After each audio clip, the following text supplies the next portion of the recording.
ভারত বাংলাদেশ সীমান্তে নিরাপত্তা জোরদার করতে কাঁটাতারের বেড়া নির্মাণের জন্য জমি অধিগ্রহণের কাজ সম্পূর্ণ করে সোমবার হবিবপুর ব্লকের জমির মালিকদের হাতে ক্ষতিপূরণের চেক তুলে দেওয়া হলো।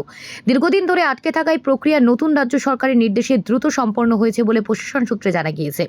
সোমবার দুপুরে হবিবপুর ব্লকের জিতু মঞ্চে আয়োজিত এক অনুষ্ঠানে সীমান্তবর্তী এলাকার 214 জন জমির মালিকের হাতে সরকারি প্রাপ্য অর্থের চেক তুলে দেওয়া হয়। জমির পরিমাণ অনুযায়ী প্রত্যেকে ক্ষতিপূরণ দেওয়া হয়েছে। এদিনের অনুষ্ঠানে উপস্থিত ছিলেন হবিবপুরের বিজেপি বিধায়ক জুয়েল মুর্মু, হবিবপুর পঞ্চায়েত সমিতির সভাপতি সুখী রানী সাহা, বিডিও কৃষ্ণকান্ত মণ্ডল, বিএসএফ এর উচ্চপদস্থ আধিকারিক এবং ভূমি ও ভূমি সংস্কার দপ্তরের আধিকারিকরা। বিধায়ক জুয়েল মুর্মু জানান, নতুন সরকার গঠনের পর মুখ্যমন্ত্রী শুভেন্দু অধিকারী 45 দিনের মধ্যে জমি অধিগ্রহণের কাজ শেষ করার নির্দেশ দিয়েছিলেন। সেই নির্দেশ মেনে হবিবপুর বিধানসভা এলাকায় দ্রুত কাজ শুরু করা হয়। তিনি বলেন, সীমান্ত সুরক্ষা আরও শক্তিশালী করতে উদ্যোগ নেওয়া হয়েছে। স্থানীয় বাসিন্দাদের একাংশের মতে সীমান্ত এলাকায় কাঁটাতারের বেড়া নির্মাণ হলে অনুপ্রবেশ ও চোরাচালান রোধে তা গুরুত্বপূর্ণ ভূমিকা নেবে।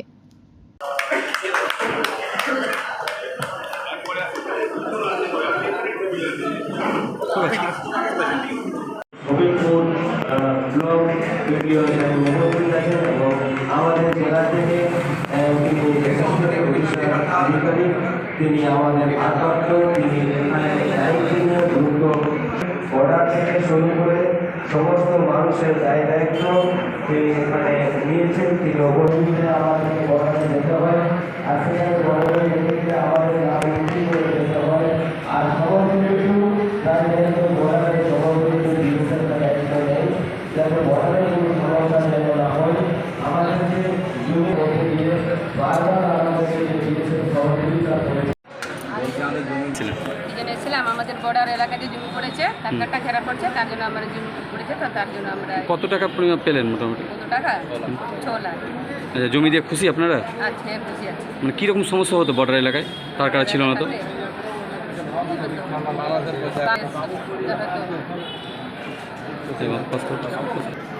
বাংলাদেশের লোকগুলো আমাদের টাকা করতো মনে করতো, এখন 4 বেড়া হয়ে যাবে, এখন আমাদের ভালো, ওটাই আমরা খুশি আছি।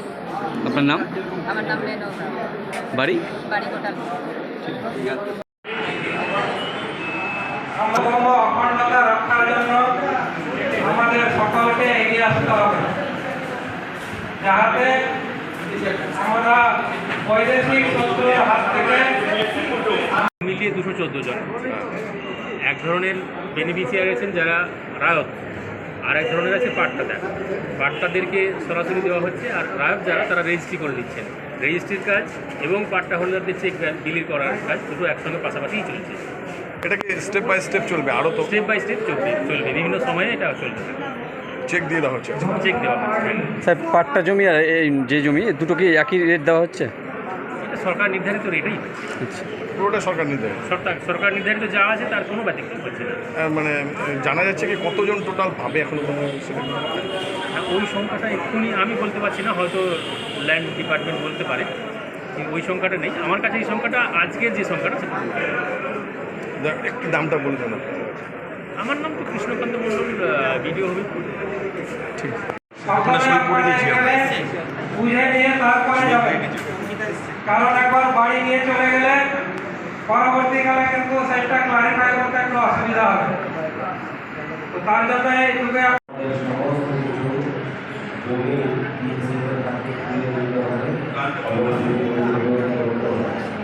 আর তার সাথে সাথে আমাদের যে হবিবপুর পঞ্চায়েত সমিতি এবং আমাদের যে হবিবপুর ব্লকের বিডিও সাহেব এবং আমাদের হবিবপুর ডিএলআর সাহেব এবং আমাদের জেলা আধিকারিকরা, তারা তোমরা কিন্তু সহযোগিতা আজকে বিদেশের সহযোগিতায় আমাদের যে আন্তর্জাতিক যে সীমানা, যে বর্ডারের যে বাংলাদেশের সঙ্গে আমাদের যে একটা বারবার আমরা গৌরবান্বিত, এবং যেভাবে আমাদের অসংখ্য নষ্ট করছে, আর তার জন্য বাংলাদেশ থেকে বারবার রোহিঙ্গা আসছে, আর তার উদ্যোগ যেন বাংলাদেশ থেকে অনুপ্রবেশকারীরা যেন আসতে পারে, আর তার জন্য যে উদ্যোগ দেওয়া হয়েছে, এই যে সীমানা যে আমাদের যে বর্ডারে তার ফেরার জন্যে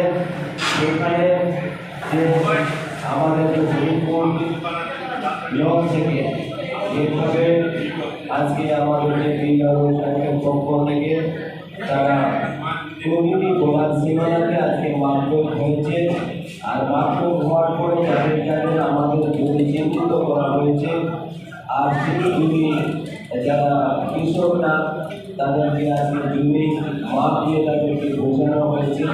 এবং এক নম্বর আমাদের বৈধব্য এবং 4 জন জীবী এবং 1 জন জীবী, এই 3টা জীবী এখানে আমাদের জীবী মঞ্চে যারা উপস্থিত রয়েছে, যারা কৃষকরা, আপনারা নিশ্চয়ই আপনারা চেক পাবেন। আমাদের যারা পাট্টাদারি রয়েছিলেন, আপনারা এখানে আমাদের কাছে 119 জন তারা পাট্টাদারি পাবে, আর যারা জমির মূল্যে তারা আজকে আমাদের 95 জন পাবে।